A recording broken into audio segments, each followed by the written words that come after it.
Ils n'ont plus le monopole des médias. Nous tous, nous pouvons parler grâce aux réseaux sociaux. Voilà le message que je voulais faire passer. Voilà. Comme l'a dit mon frère, la France a bombardé le Tchad.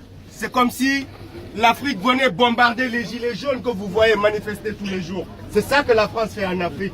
Elle a bombardé le Tchad, des rebelles qui se battaient pour la fin d'une dictature. La France a bombardé ces rebelles.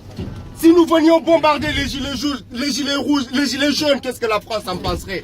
C'est ça qu'elle fait en Afrique. Pendant 400 ans, ils ont maintenu nos ancêtres dans l'esclavage. Aujourd'hui, dans vos manuels scolaires, ils vous cachent la vérité sur l'esclavage. Ils ne vous disent pas la vérité, je l'ai lu, je suis étudiant de master. Je l'ai lu, ils vous mentent sur l'esclavage. Pendant 400 ans, nos grands-pères sont venus creuser ces métros-là. Et ils n'ont pas été payés 1 centime pour ce qu'ils ont fait. Pendant 400 ans, ils nous ont maintenus dans le champ de coton afin que nous puissions développer l'économie occidentale. Jamais ils ne vous le diront dans leur manuel scolaire. Ils ont pris les Africains, les tirailleurs sénégalais pour qu'ils viennent se battre quand la France s'est sentie envahie par l'Allemagne. Ils ne vous le diront jamais dans les manuels scolaires. Et ces tirailleurs sénégalais sont retournés au Sénégal. Pour demander leur pension, ils ont tous été fusillés par la France. Ils ne vous le diront jamais dans leur manuel scolaire. Ils nous ont pris tout ce que nous avons, ils nous ont pris nos ressources naturelles.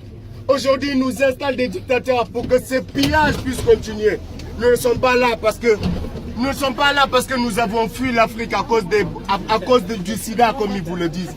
À cause de la malnutrition, comme ils vous le disent. À cause du manque d'eau, comme ils vous le disent. Nous fuyons l'Afrique parce que nous n'avons pas ces présidents qui vont combattre cette malnutrition. Nous n'avons pas des présidents qui vont combattre cette famine. Nous n'avons pas des présidents qui vont combattre ce paludisme. Nous ne sommes pas là parce que nous aimons le froid. Nous préférons le chaud à ce froid qu'il y a ici. Mais nous sommes contraints de venir ici parce que chez nous, il n'y a que la misère. Et cette misère est installée par des puissances que vous connaissez, dont la France, les États-Unis, l'Allemagne, la Belgique et tous ces pays-là qui sont aujourd'hui considérés comme développés. Et quand ils nous appellent le tiers-monde, les pays sous-développés, les pays en guerre. C'est comme ça qu'ils nous appellent. Nous en avons marre. Nous voulons rester chez nous, nous voulons profiter de nos ressources naturelles. 90% du pétrole qui existe en Afrique n'est pas utilisé par les Africains. Le pétrole coûte beaucoup plus cher en Afrique alors qu'il est extrait du sous-sol africain. Comment pouvons-nous rester pendant 400 années dans la pauvreté, dans la misère? Ils vont nous maintenir dans cette même misère en 2019. Nous en avons marre.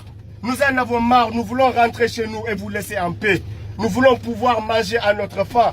Nous voulons dormir à notre quiétude. Nous voulons rentrer chez nous. Nous n'aimons pas ce froid et nous en avons marre du système imposé par vos élus français aux pays africains. C'est le message que nous voulons passer.